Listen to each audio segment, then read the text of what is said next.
मैं कथाओं को अधिकतर एक विद्यालय के रूप में देखता हूं। ये एक विद्यालय है।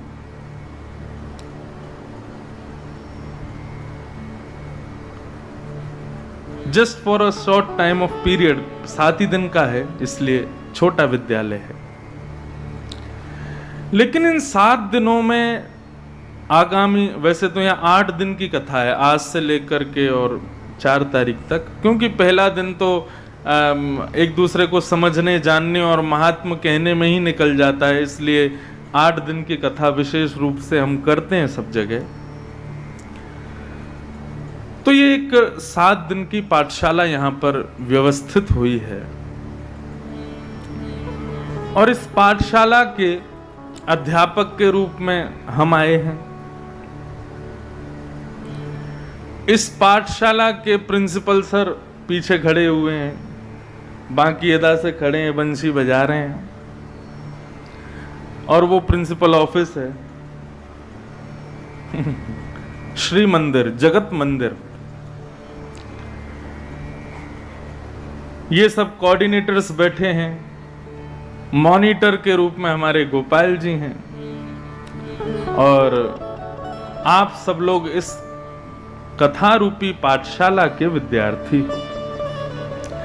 आप कहोगे महाराज जी आपने इसको स्कूल बता दिया, खुद को अध्यापक बता दिया, उनको मॉनिटर बता दिया, इनको प्रिंसिपल, हम लोगों को सबको विद्यार्थी बता दिया। लेकिन हम जिस स्कूल में पढ़ने के लिए जाते हैं, वहाँ पढ़ कर के हम जीवन में कुछ उपलब्धियाँ प्राप्त करते हैं, जीवन में थोड़े से विद्वान बन जाते हैं, इंटेलिजेंट बन जाते हैं, आगे को और ऊंची ऊंची चढ़ाइयों को चढ़ने में काबिल बन पाते हैं। उन स्कूलों में तो ये हमें प्राप्त होता है। यहाँ हमें क्या प्राप्त होगा? यहाँ कौन सी उपलब्धि मिलने वाली है? यहाँ इस विद्यालय में पढ़ने के बाद हम कौन सा एग्जाम क्लियर करने वाले हैं, ये हमको थोड़ा बताओ। तो देखो, जिस प्रकार विद्यालय में पढ़ने में हर 2-3 महीने में परीक्षाएं होती हैं, ऐसे ही बंधुओं हम सबका जो जीवन है ना, वो जीवन भी एक परीक्षा है सबका। आप ये सोचें कि ये महाराज जी हैं, इनके जीवन में कोई परीक्षाएं नहीं होती होंगी, ऐसा नहीं है। यहां भी परीक्षाएं भरी पड़ी हैं। सबके जीवन में कोई ना कोई, किसी ना किसी प्रकार की परीक्षाएं हैं। ये जीवन ही परीक्षा है। और जिस प्रकार विद्यालय की परीक्षाओं का समय 3 घंटे का होता है, वैसे ही ये जीवन रूपी परीक्षा भी 3 में ही समाई है। बाल अवस्था, युवावस्था और वृद्धावस्था, यही 3 घंटे हैं हमारे।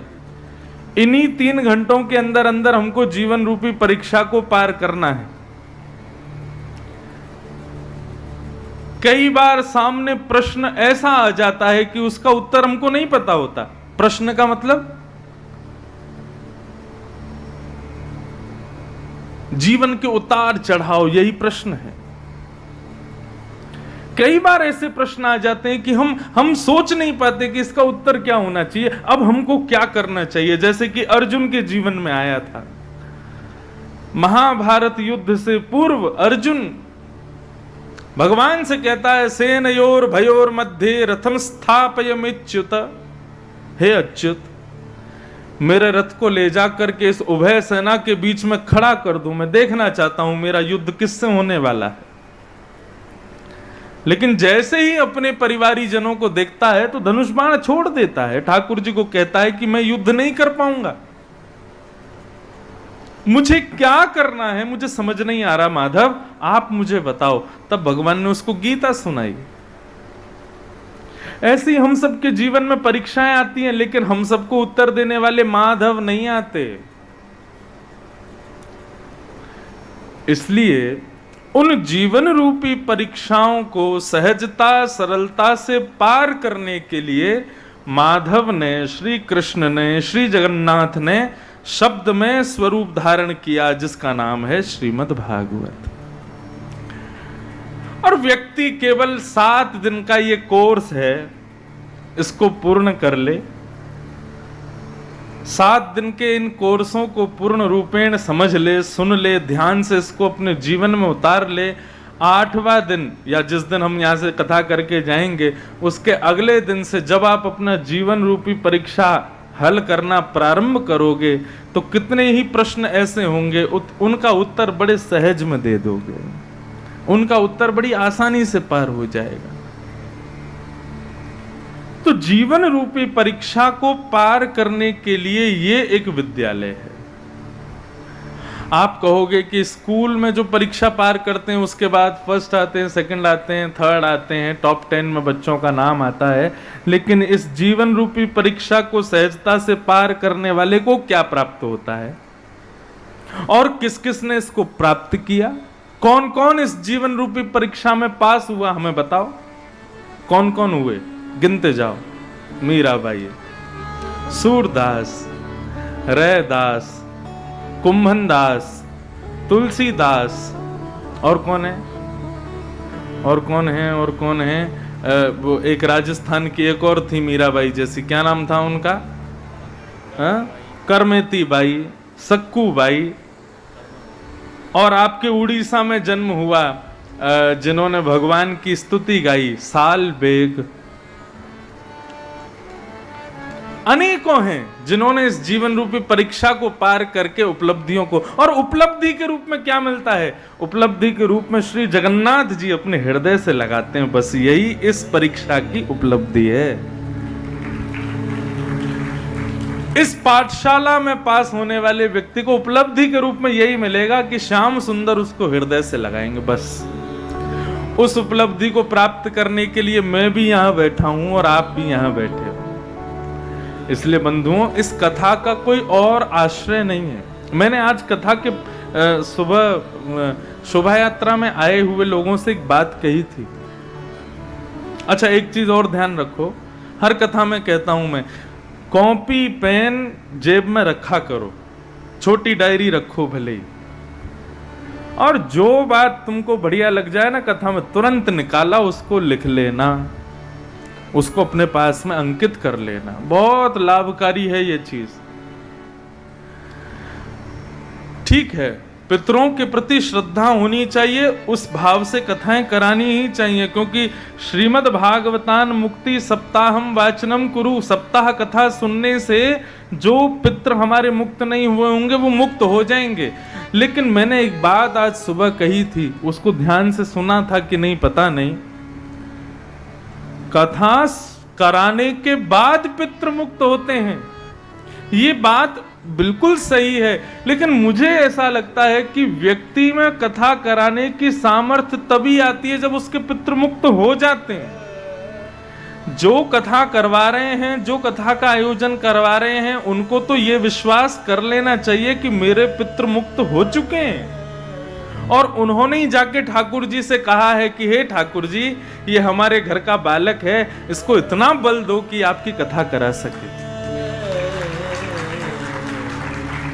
ये पितरों की मुक्ति, पितरों की प्रसन्नता का ही प्रभाव है कि यहाँ इतना बड़ा आज ये मेला लग रहा है, ये कथा की सुंदर चर्चा यहाँ हो रही है, ये पितरों की प्रसन्नता है। हाँ, आप कभी ज्योतिषियों के पास जाओ, हम कुछ भी करने बैठते हैं, वो कार्य पूरा नहीं हो रहा, ये नहीं हो रहा, वो नहीं हो रहा, क्यों नहीं हो रहा? बोले पितृ दोष है, पितृ नाराज बैठे हैं तुम्हारे। लेकिन सब कुछ सहजता से हो रहा है, सब कुछ जैसा सोचा उससे बढ़िया हो रहा है, तो इसका मतलब क्या है? पितृ प्रसन्न हैं। हम आप सब लोग राहुल केला उड़ीसा में बैठ के कथा सुन रहे हैं, सुना रहे हैं, लेकिन हमारी इस कथा का उत्सव वैकुंठ में पितृ मना रहे होंगे।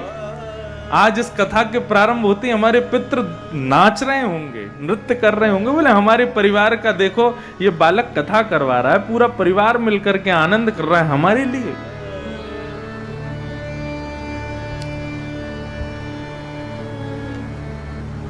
भागवत की कथा की सामर्थ्य उसको प्राप्त होती है जिसके पितृ प्रसन्न हैं। नहीं तो करोड़पति लोग बैठे हैं वृंदा, अपने भारत में अरबपति खरबपति लोग हैं, लेकिन सब कथा नहीं करवा पाते। ये जरूरी नहीं है पैसे वाला ही कथा करवा सकता है, जिसके पितृ प्रसन्न हैं। और पितरों की तो क्या कहूं, जिससे हमारे श्री जगन्नाथ प्रसन्न हैं, वही कथा करवा सकता है। आप कहोगे तो इसका मतलब बागड़िया परिवार और गोपाल जी, इनसे ही जगन्नाथ जी प्रसन्न है, हमसे प्रसन्न नहीं है, हम कथा करवा नहीं रहे तो हमसे कुछ नहीं है। ऐसा नहीं। यहाँ जितने लोग बैठे हैं जो केवल कथा सुनने आए हैं, तो उनको तो और बड़भागी अपने आप को मानना चाहिए। जगन्नाथ भगवान ने किसी को निमित्त बनाया और पूरी कथा की व्यवस्था करवाई तुमको कथा सुनाने के लिए, तो वो भी धन्य भाग हैं जो कुछ नहीं कर रहे, केवल कथा सुनने आ रहे हैं। सबके लिए प्रसन्न है ठाकुर जी। चर्चाएं आज महात्म की करेंगे। महात्म मतलब महत्व। भागवत का महत्व क्या है, हम क्यों सुनते हैं भागवत की कथा, क्यों कराते हैं भागवत की कथा। आजकल के हमारे युवान भाई बहनों को बहुत जरूरत है ये सब चीजें जानने की, समझने की। लोग सोचते हैं कि ये कथा केवल मनोरंजन के लिए की जाती है। श्रीमद् भागवत की कथा, ये सत्संग चर्चाएं, ये मनोरंजन का विषय नहीं है बंधुओं, ये मनोमंथन का विषय है। मनोरंजन मतलब मन को जिसमें आनंद आवे, मन को जिसमें रंजन हो, जिसमें सुख मिले, वो मनोरंजन है। मन मंथन मतलब जहां पर चिंतन किया जाए, ये चिंतन का विषय है। श्रीमद् भागवत मनोमंथन का विषय।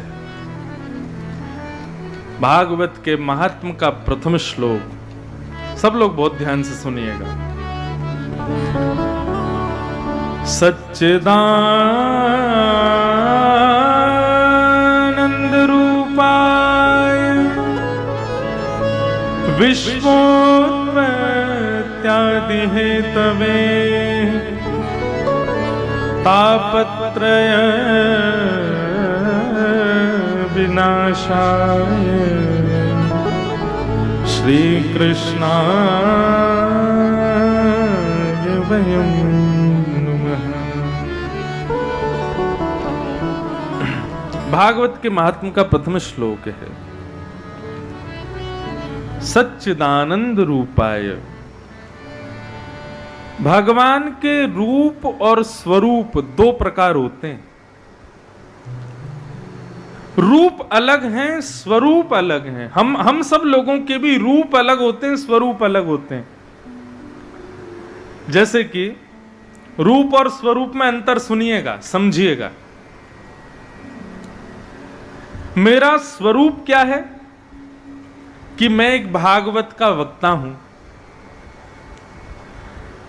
आप मुझे महाराज जी कहो, भैया जी कहो, गुरु जी कहो, इंद्रेश जी कहो, ये सब मेरे स्वरूप के अंतर्गत आता है।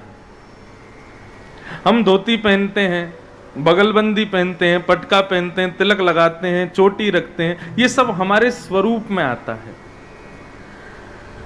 किसी के लिए महाराज हूं, किसी के लिए गुरु जी हूं, किसी के लिए इंद्रेश जी हूं, किसी के लिए पंडित जी हूं, ये सब हमारा स्वरूप है।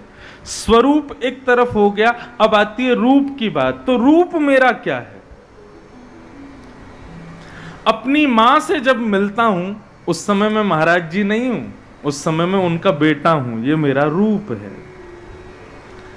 अपनी बहनों से जब मैं मिलता हूं तो उनके लिए मैं गुरु जी नहीं हूं, उनके लिए मैं उनका भाई हूं, ये मेरा रूप है। अपने परिवारी मित्रों से जब मिलता हूं तो उनके लिए मैं कोई इंद्रेश जी नहीं हूं, उनके लिए उनका सखा हूं। यही अंतर होता है रूप में और स्वरूप में। एक प्रकार से कहा जाए, आप जब अपने दफ्तर जाते हो, अपने ऑफिस जाते हो, अपने जॉब पर जाते हो, अपने बिजनेस करने के लिए कहीं निकलते हो, उस समय आप रूप में नहीं स्वरूप में होते हो। लेकिन रात्रि को जब वापस अपने घर आते हो तो उस समय आप रूप में आ जाते हो। तो यही अंतर है रूप में और स्वरूप में। रूप अपनों के लिए होता है और स्वरूप संसार के लिए होता है। ठाकुर जी के स्वरूप और रूप क्या हैं ये समझो। कहीं पर बड़ी बड़ी आंखें और महाराज ऐसे भुजा करके बैठे हैं जगन्नाथ, ये ठाकुर जी का एक स्वरूप है। वहीं से थोड़ा दूर जाओगे तो वहां पर ठाकुर जी साक्षी गोपाल के रूप में विराजमान है, त्रिभंग लली बनकर। ये ठाकुर जी का स्वरूप है। द्वारिका में शंख चक्र गदा पद्मधारी चतुर्भुज रूप में विराज रहे हैं। नाथ द्वार में एक भुजा ऊपर करके गिरधर स्वरूप में विराज रहे हैं। खाटू श्याम में केवल मुखमंडल के रूप में विराज रहे हैं। वृंदावन में ठाकुर जी वंशी बजा रहे हैं, कहीं नवनीत प्रिया बनकर के विराज रहे हैं। आप सब लोगों के घर में लड्डू गोपाल के रूप में विराज रहे हैं। ये ठाकुर जी के स्वरूप हैं।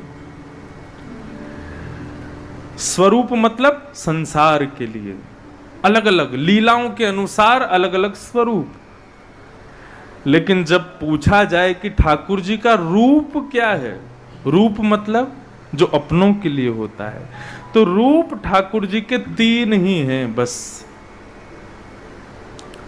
और वो 3 रूप कौन कौन से हैं? वो 3 रूप जगन्नाथ जी के भी हैं, वो 3 रूप खाटू नरेश के भी हैं, वो 3 रूप वृंदावन बिहारी में भी हैं, वो 3 रूप जगन्नाथ भगवान में भी हैं। सब में वो 3 रूप समान हैं। और वो कौन कौन से हैं? सत्य पहला, दूसरा चैतन्य और तीसरा आनंद। ये भगवान के 3 रूप हैं। चाहे वो किसी भी स्वरूप में हो, लेकिन समस्त स्वरूप ठाकुर जी के सत्य में है। वो सत्य है। ठाकुर जी चैतन्य है। चैतन्य का मतलब क्या है? मुझे गर्मी लगी तो आपने कूलर लगा दिया, क्यों? क्योंकि मैं चैतन्य हूं। जड़ पदार्थ को कूलर की जरूरत नहीं है, एसी की जरूरत नहीं है। चैतन्य को एसी कूलर की जरूरत होती है। ऐसे ही ठाकुर जी जड़ नहीं है, ठाकुर जी भी चैतन्य है। उनके प्रति चैतन्य का भाव रखो। और ठाकुर जी तीसरी बात आनंद स्वरूप हैं। चाहे कितना भी कोई दुखी हो, कितना भी कोई मन से हताश हो, निराश हो, उदास हो, लेकिन जैसे ही जगन्नाथ प्रभु के सामने जाता है तो अपने आप उसकी भुजाएं ऊपर हो जाती हैं। मुख से जगन्नाथ प्रभु का नाम स्मरण होता है, चेहरे पर एक प्रसन्नता आ जाती है। क्यों? क्योंकि वो आनंद देने वाले हैं। वो उनका तीसरा रूप ही है आनंद। कभी भी कोई पूछे तो ये बोल देना ठाकुर जी के कितने रूप हैं? सत्य, चैतन्य और आनंद। ये ठाकुर जी के 3 रूप हैं। स्वरूप 1000 हैं ठाकुर जी के, लेकिन रूप 3 ही हैं। ये ठाकुर जी के स्वरूप का, रूप का वर्णन। ठाकुर जी के कर्म क्या हैं? तो विश्वोत्पत्त्यादि हेतवे। ठाकुर जी के 3 ही काम हैं। पहले विश्व को बनाना, फिर उसका पालन करना और अंत में संहार कर देना।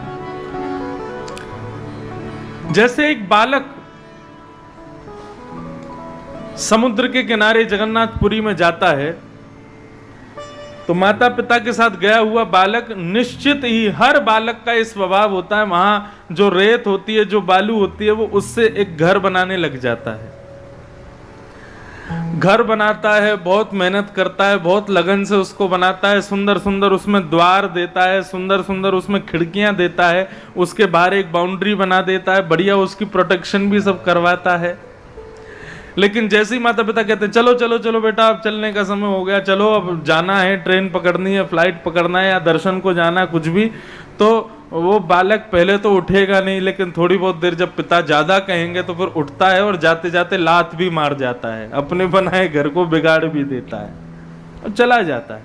ठीक वैसे ही ठाकुर जी हैं। वो पहले सृष्टि का सृजन करते हैं, मुझको बनाते हैं, आपको बनाते हैं, हम सबको बनाते हैं, और हम सबके जीवन से ठाकुर जी आनंद लेते हैं। जब हमारा जीवन शुरू होता है ना, ठाकुर जी बढ़िया ऐसे सिर पे सिराने हाथ रख करके और प्रेम से हमारे पूरे जीवनचर्या को देखते हैं। हाँ भाई, कैसे उठ रहा है, कैसे बोल रहा है, कैसे चल रहा है, ये सब ठाकुर जी को आनंद देती है।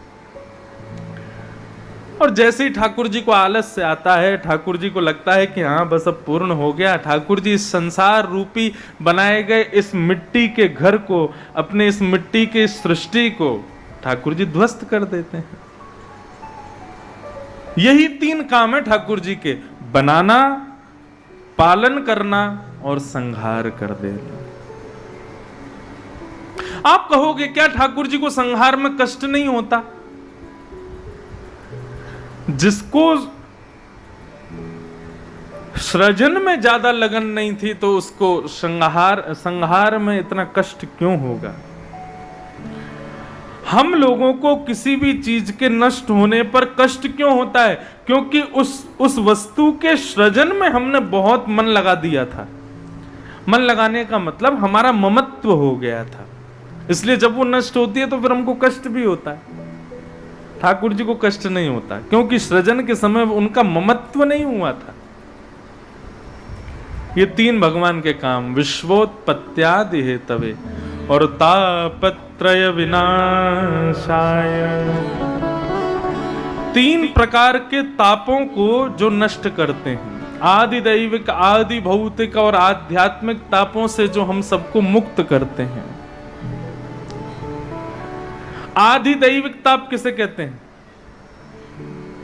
बहुत जोर की बारिश हो गई और इतनी बारिश हुई कि महाराज आपकी गाड़ी पानी में डूब गई, सड़कों पर पानी भर गया, आप जिस काम से जाना चाह रहे थे उस काम से नहीं जा पाए, तो ये आपका जो दुख है ये कौन सा दुख माना जाएगा? ये आदि दैविक दुख माना जाएगा। इसमें आपका कोई दोष नहीं है, देवताओं ने दिया है।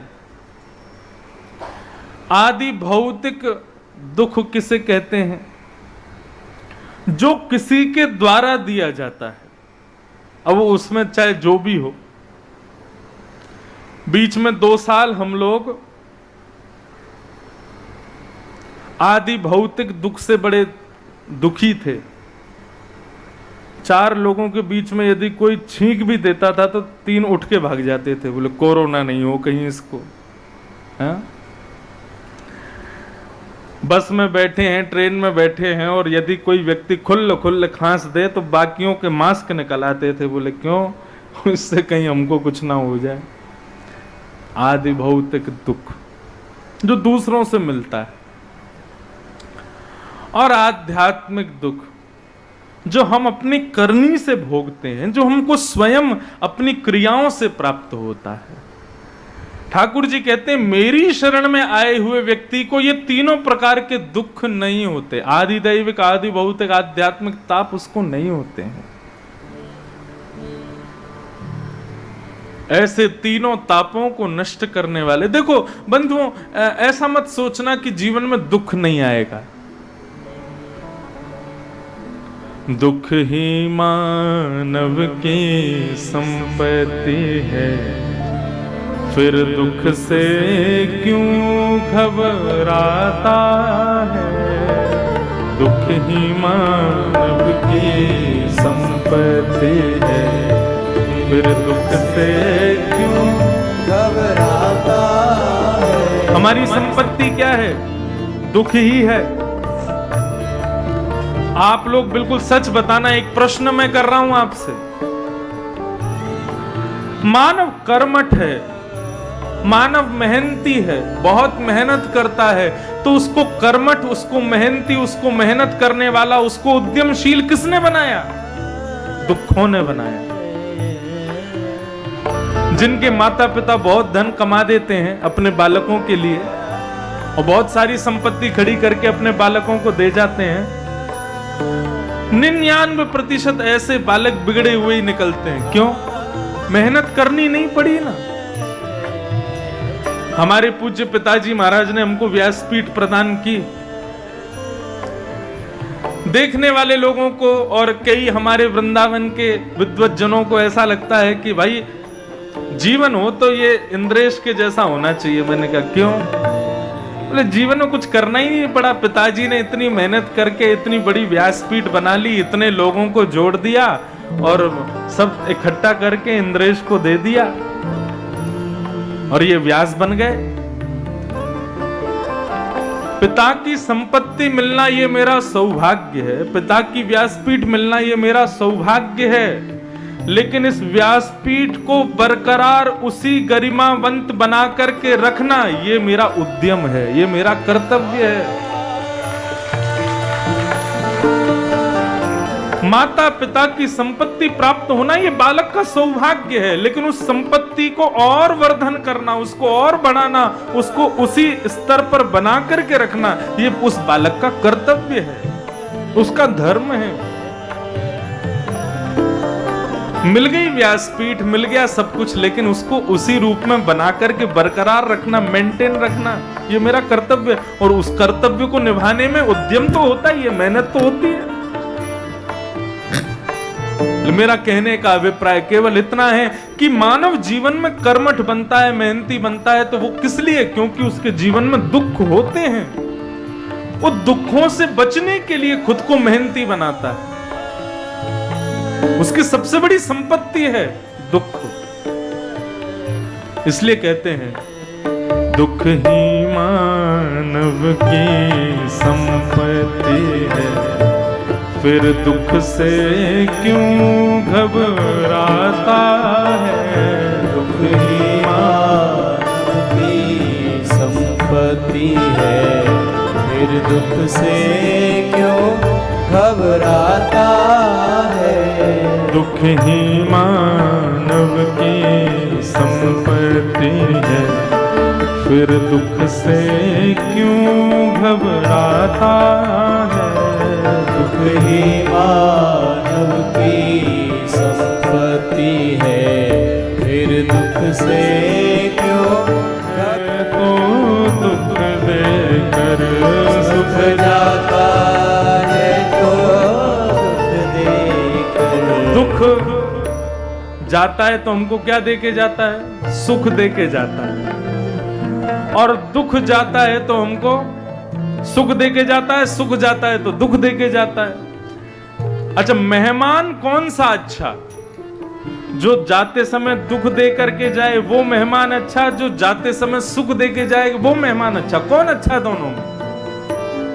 मेहमान वो अच्छा जो जाते समय सुख दे करके जाए, और वो मेहमान दुखी ही तो है। सुख देकर जाने वाले से ये मानव क्यों घबराता है। की संपत्ति है, फिर दुख से क्यों घबराता है। दुख ही मानव की संपत्ति है। दुख तो जीवन में आएंगे बंधु।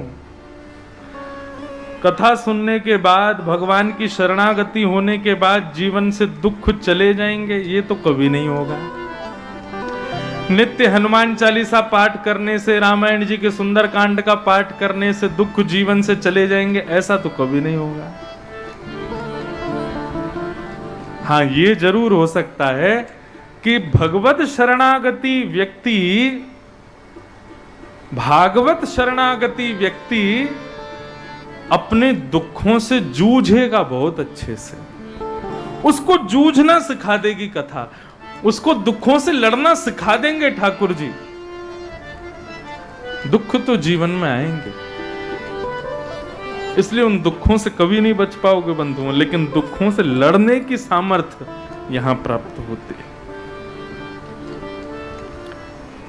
तापत्रय विनाशाय श्री कृष्णाय वयम नमः। ऐसे 3 प्रकार के तापों को नष्ट करने वाले ऐसे श्री कृष्ण को हम प्रणाम करते हैं। श्री कृष्णाय वयम नमः का मतलब श्री यानी कि श्री राधा, राधा युक्त कृष्ण को हम बारंबार प्रणाम करते हैं। श्री कृष्ण और श्री राम कहने का मतलब क्या है? श्री का मतलब क्या है? श्री यानी कि राधा, उनके संग कृष्ण को प्रणाम करते हैं। श्री माने कि सीता, उनसे युक्त श्री राम जी को हम प्रणाम करते हैं।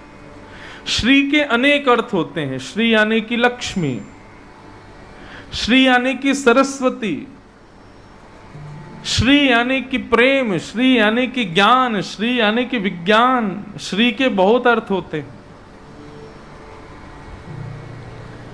अब हम किसी का नाम बोलते हैं तो उससे पहले बोलते हैं श्रीमान। श्रीमान का मतलब क्या है? लक्ष्मीवान, विद्यावान, विद्वान। भक्तिवान।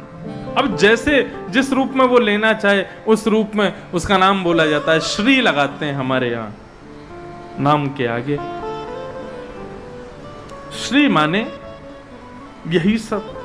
लेकिन यहां पर श्री कृष्णाय वयम नमः यानी कि अकेले ठाकुर जी को प्रणाम नहीं करते हैं, श्री युक्त यानी कि राधा के संग ठाकुर जी को प्रणाम करते हैं। हमारे ब्रजमंडल में होली के समय जब लठमार होली होती है तो बरसाना के लोग कहते हैं, बरसाना के सब गोप ग्वाल कहते हैं, बोलो वृषभानु लली की जय। वृषभानु यानी कि राधा रानी के पिताजी, वृषभानु की लाली श्री राधा रानी की जय। लेकिन जैसे ही नंदगांव के लोग बरसाने आते हैं तो नंदगांव के लोगों को देख के और जोर जोर से बोलते हैं, बोलो वृषभानु लली की जय, वृषभानु लली की जय। नंदगांव के लोग बोलते हैं, बोले भैया ये तो लाली की जय बोल रहे, हमारे लाला की जय तो यहां बोल नहीं रही। तो बोले क्या करें? तो जैसे ही वो लोग बोलते हैं वृषभानु लली की जय, तो वृषभानु बोलते ही नंदगांव के लोग उसमें अलग शब्द जोड़ देते हैं। जैसे ही बोले वृषभानु, वो कहते हैं जमाई की जय, वृषभानु के जमाई की जय। बरसाने के लोग कहते हैं अच्छा ये तुम्हारो जो लाला है ना, तुम्हारो जो कन्हैया है का, ये तो निर्गुण निराकार हो, ये तो जब से हमारी किशोरी जी की कृपा भई है तब से सगुण साकार भयो है। हमारी किशोरी जी की कृपा से लाला तुम्हारो सगुण साकार भयो है। तो ऐसे सगुण कृष्ण को सगुण रूप प्रदान करने वाली श्री किशोरी जी के सहित हम ठाकुर जी को प्रणाम करते हैं। श्री कृष्णाय वयम नमः। ये भागवत के महात्म का प्रथम श्लोक है। अब महात्म की चर्चा हम लोग आगे करते हैं। भागवत का महत्व क्या है, महात्म क्या है, उसके बारे में हम लोग जानते हैं।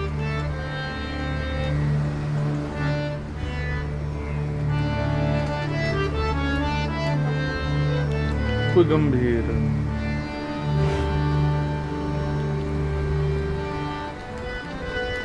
88,000 सौनकादि ऋषि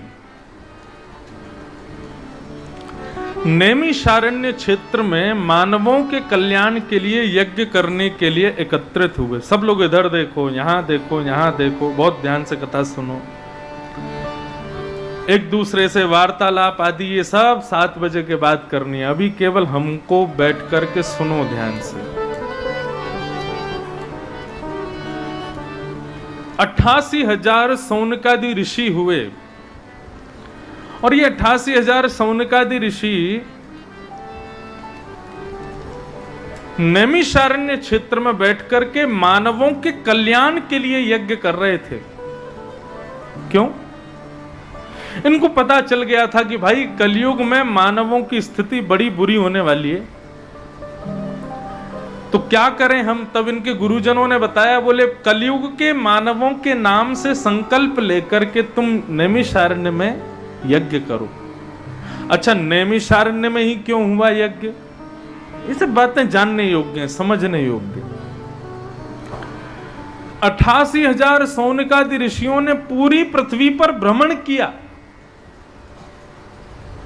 यज्ञ करने के लिए अच्छा स्थान ढूंढने लगे। अब जैसे बद्रीनाथ गए तो किसी ने कहा केदारनाथ श्रेष्ठ है, केदारनाथ गए तो किसी ने कहा गंगोत्री श्रेष्ठ है, गंगोत्री गए तो किसी ने कहा रामेश्वरम श्रेष्ठ है, किसी ने कहा हरिद्वार श्रेष्ठ है, किसी ने कहा वृंदावन श्रेष्ठ है।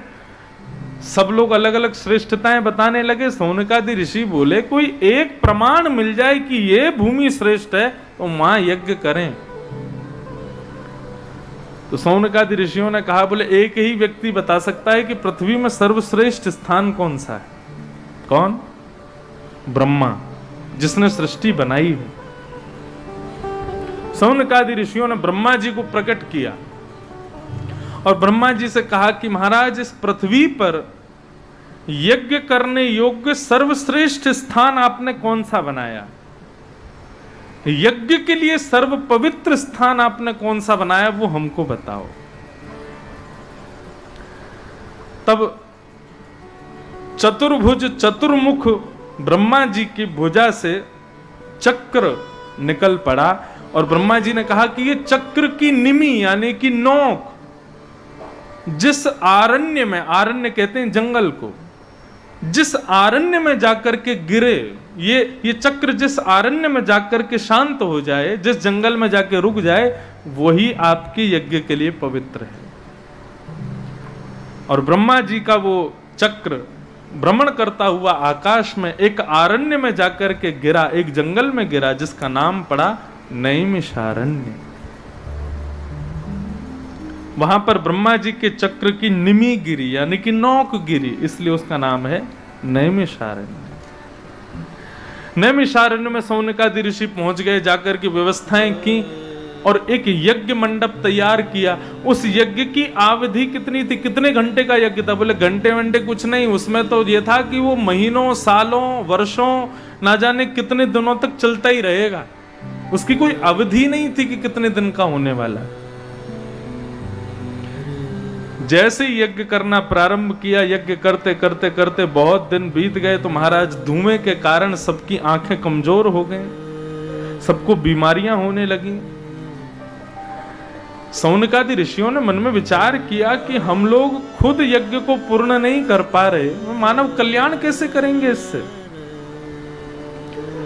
तब उन्हीं सौनकादि ऋषियों के बीच में एक परम विद्वान महापुरुष का आगमन हुआ है, जिनको भागवतियों ने भगवत भाषा में श्री सूत जी के नाम से जाना गया। सूत जी का आगमन हुआ।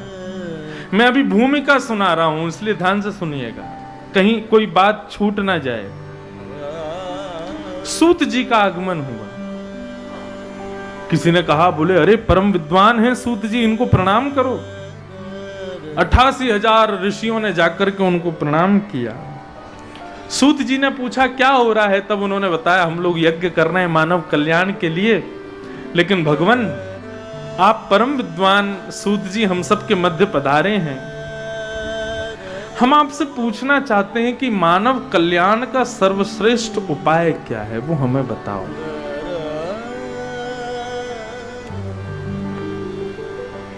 कि श्रेयसां यद् भवेत् श्रेय पावनानां च पावनम् कृष्ण प्राप्तिकरं सर्वस्व साधनं तद्वदाधुना। इस कलिकाल में मानव कल्याण, अब देखो यहां पर एक मेरी बात सुनिएगा बहुत ध्यान से।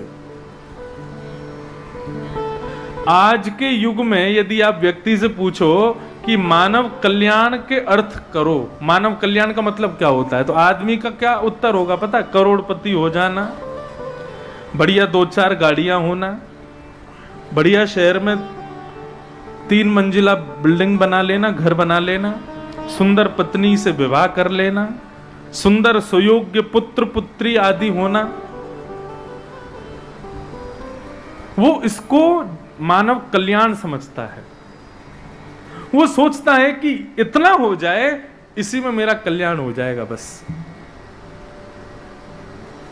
मतलब सारी वो ख्वाहिशें हैं हम लोगों की, जो ख्वाहिशें एक जानवर की भी होती हैं। जानवर को क्या चाहिए?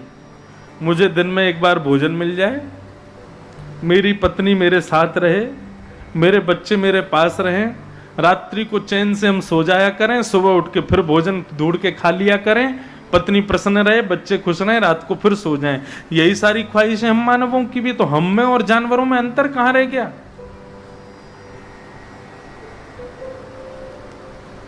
आज यदि मानव से पूछो, आप बड़े बड़े यूट्यूब पर मोटिवेशनल स्पीकर्स हैं, एक से बढ़ के एक स्पीकिंग करेंगे, जीवन में उपलब्धि प्राप्त करने के लिए ये करो, ये करो, ये करो, ऐसे रहो, ये करो। मतलब क्या है? केवल एक श्रेष्ठ व्यक्ति बन जाना, बहुत धनवान बन जाना, सर्वगुण संपन्न हो जाना ही मानव का कल्याण मात्र है। हमारी धार्मिक भाषा में उसको कल्याणकारी नहीं कहते, उसको कल्याण युक्त नहीं कहते। शरीरम स्वरूपम तथा वा कलत्वम रथश्चारु रुचिरम धनम मेरु तुल्यम मनश्रेण लग्नम कृष्ण पादारविंदम ततः किम ततः किम ततः किम ततः किम। सुंदर शरीर है, सुंदर स्वरूप है, सुंदर पत्नी है, मेरु पर्वत के समान धन है, बहुत सारी घर गाड़ियां हैं, लेकिन इन सब के होने के बाद भी मनश्रेण लग्नम कृष्ण पादारविंदम, मन यदि कृष्ण पादारविंदों में नहीं लगा है तो शरीर, स्वरूप, धन, वैभव, पत्नी सब व्यर्थ है। आप एक बात बहुत ध्यान से सुनिएगा, इधर देखो सब लोग, देखो हम ना इतना बढ़िया मंच बनवाया है और बढ़िया साफ सुथरे सुंदर नीट एंड क्लीन बन के हम भी बैठे हैं, ताकि इसलिए आप लोग हमको देखो, कथा सुनो, इसलिए ध्यान भटकाओ नहीं, बार बार बहुत ध्यान से सुनो। आज का मानव जिसको कल्याण कहता है, धन होना, पत्नी होना, बच्चे होना, घर होना, व्यापार होना, बहुत पैसा होना, बहुत सारी गाड़ियां होना, अगर इसको कल्याण कहते हो तो ये सब कुछ रावण के पास था। धन भी था, सोने की लंका नगरी थी उसकी। ऐसा नहीं है कि रावण का छोटा सा महल था, बाकी की नगरी में लोग रहते थे। रावण का पूरी नगरी थी, उस नगरी पे रेंट पे लोग रहते थे, उसका तो पूरी लंका ही उसकी थी। शरीर, महाराज शरीर ऐसा था कि जब रावण चलता था तो बड़े बड़े मल्ल, बड़े बड़े योद्धा, बड़े बड़े पराक्रमी छुप करके बैठ जाते थे, रावण आ रहा है। हमारे पूज्य नाना जी, मेरे पूज्य नाना जी पंडित श्री कृष्णलाल शास्त्री, जिन्होंने भागवत और रामायण आदि के बचपन से मुझे कई कथाएं सुनाई, वे एक जगह वर्णन भी कर रहे थे, बोले रावण ऐसा नहीं था जैसा आजकल सीरियलों में दिखाते हैं, मोटा ताजा बुरा सा, नहीं, बहुत स्वरूपवान भी था। रावण का स्वरूप भी अच्छा था। मंदोदरी, उसकी पत्नी भी सुंदर थी। हनुमान जी जब सीता जी का पता लगाने के लिए गए तो एक बार को मंदोदरी को देख करके हनुमान जी रुक गए, कहीं ये सीता जी तो नहीं। सुंदर तो थी, लेकिन उसके आव भाव, नैनों के चाल से हनुमान जी समझ गए कि ये हमारी किशोरी जी नहीं हो सकती, मेरी मां नहीं हो सकती। सुंदर थी। रावण के पास धन था, रावण के पास सुंदर पत्नी थी, उसका सुंदर शरीर था, स्वरूप था, उसके बच्चे एक से बढ़कर के एक।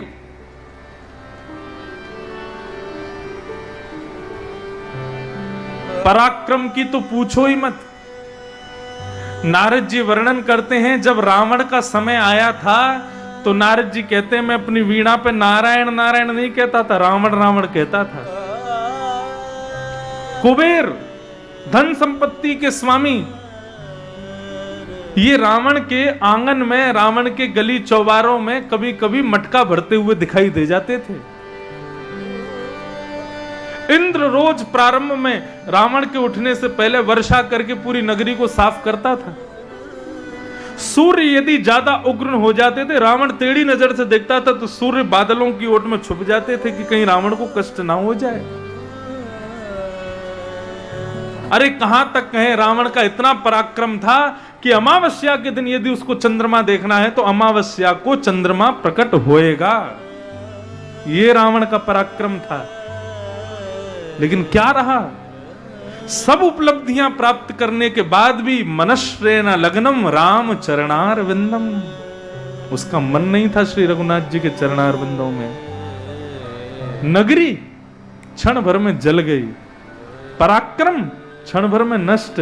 हम तो एक बुद्धि वाले, उसके 10 बुद्धियां थी, सब खत्म। हम जिसको उपलब्धि बोलते हैं, हम आज के जमाने में जिसको सक्सेस बोलते हैं, वो सब रावण के पास था। लेकिन उसके पास में राम जी के चरणों की भक्ति नहीं थी, श्री ठाकुर जी के चरणार बिंदों में प्रेम नहीं था। इसलिए मनश्रेण लग्नम कृष्ण पादार बिंदम, ये सब कुछ व्यर्थ है। उसके बिना। हमारी आध्यात्मिक भाषा कहती है सब कुछ सुसंपन्न होना ये श्रेष्ठता नहीं है, लेकिन कुछ ना होते हुए भी राम के चरणों में, कृष्ण के चरणों में प्रेम होना वो सबसे बड़ा धनवान है, वो सबसे बड़ा संपन्न है।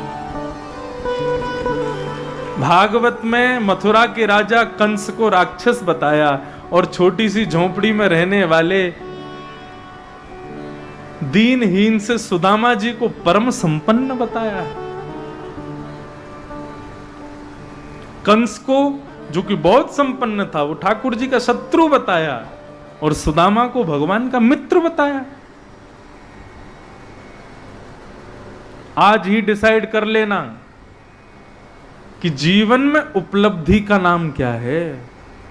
हम किस लिए कथा सुन रहे हैं, हम किस लिए इतनी भागदौड़ कर रहे हैं।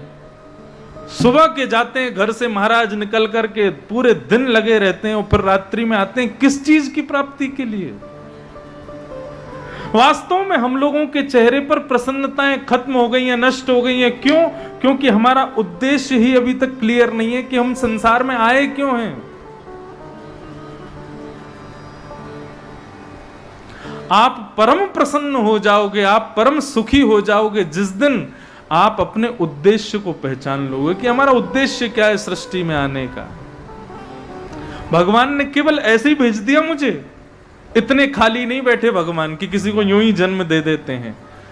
व्यक्ति उद्देश्य पहचान नहीं पाता और अपने जीवन को व्यर्थ गवा देता है। इसलिए भगवान का लाख लाख शुक्रिया करो कि ये कथा की भागवत की यहां पर चर्चा हो रही है, ताकि इन 7-8 दिनों में हम कथा भागवत सुन के अपने उद्देश्य को, अपने विजन को क्लियर कर सकें कि हम क्यों आए हैं पृथ्वी पर।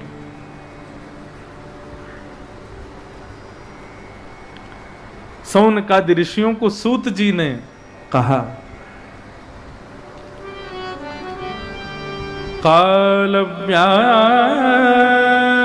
मुखग्रास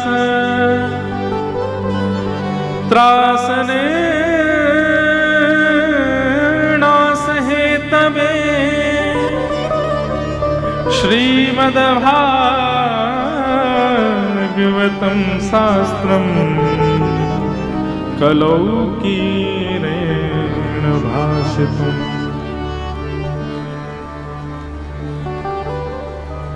हे सौनकादि ऋषियों, आप लोग पूछ रहे हैं कि मानव कल्याण का श्रेष्ठ से श्रेष्ठ उपाय हमको बताओ। आप लोग ये 1000 वर्षों में पूर्ण होने वाला यज्ञ भी करोगे तो भी मानव कल्याण नहीं हो पाएगा। क्यों? क्योंकि सतयुग, त्रेता, द्वापर, इन 3 युगों में तो राक्षस बाहर होता है। सतयुग का राक्षस कौन था? हिरण्याक्ष और हिरण्यकश्यप। उसके नाम में 4 अक्षर हैं। त्रेता में राक्षस 3 अक्षरों वाला रावण, द्वापर का राक्षस 2 अक्षरों वाला कंस, और कलयुग में राक्षस बाहर नहीं है, हम सबके भीतर है। कौन? मैं, 1 अक्षर, अहंकार। और इस अहंकार रूपी राक्षस को यदि मारना है तो वो यज्ञ उसमें कुछ कर नहीं पाएंगे। ज्यादा से ज्यादा इन यज्ञों से तुम इन 8 अरब जनता में से कुछ लोगों का कल्याण कर लोगे, लेकिन इन लोगों के भीतर बैठे हुए इस राक्षस को यदि मारना है तो इनके कर्ण रंध्र से प्रवेश करना पड़ेगा भीतर। और कर्ण रंध्र से प्रवेश केवल एक ही माध्यम से किया जाता है। बोले श्रीमद्भागवतम शास्त्रम कलौकीरेण भाषितम्। ये भागवत शास्त्र उसके कर्ण रंध्र से प्रवेश करेगा और उसके अंतःकरण के राक्षस को नष्ट कर देगा।